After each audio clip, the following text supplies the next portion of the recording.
Now, when he talks about the coming of the Lord, he's not talking about a single point in time event.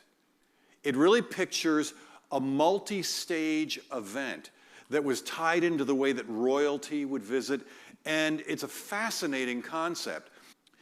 You and I live in what we call the church age, right? Since Jesus died and rose again, we're part of the church, we're living in the church age.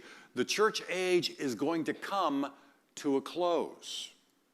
And it's going to come to a close when Jesus comes in this event that we'll talk about in a few minutes called the rapture, when Jesus comes for his church.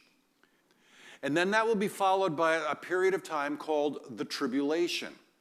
And believers, the believers that are here now, the church will not be here. There'll be people coming to know Christ, but it's going to be a different animal than what it looks like today. Still saved by grace and all that.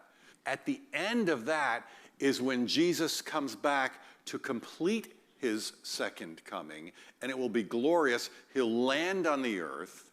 He'll set up what we call his millennial kingdom. The scriptures call, if you read the book of Revelation, he talks about the 1,000 years where Jesus will reign from Jerusalem, actually be physically present on the earth and reigning there. And then at the end of that 1,000 years is one final event that's called the Great White Throne Judgment. And things will really change. The way we experience time will even change. We'll go into what is called the eternal state.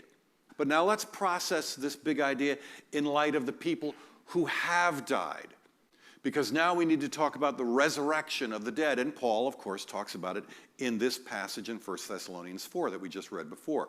So you're going to have, when you die, if you were to die today, for example, as a believer, right, you'll have some kind of transitional form. Even if you're an unbeliever, you'll have a transitional form that you exist in.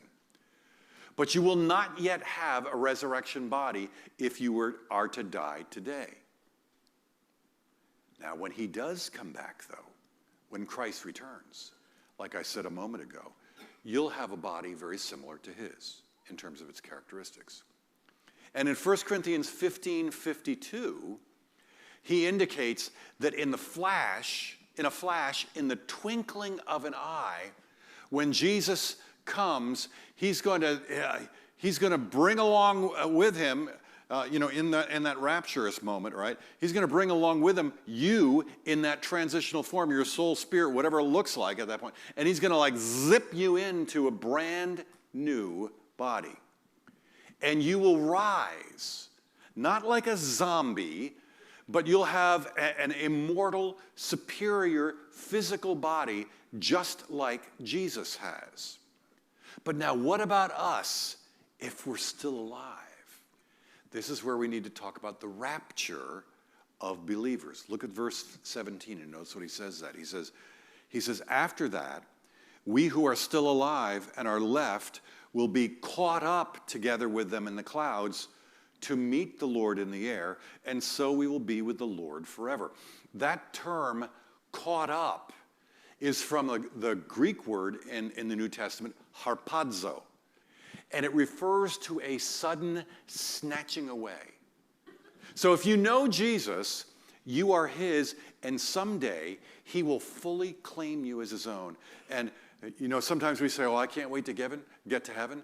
Believe it or not, he can't wait to get you there.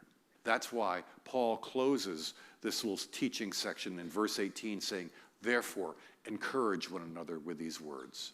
Paul wrote this to offer comfort because the return of Jesus for us is imminent, and believer, you may never physically die.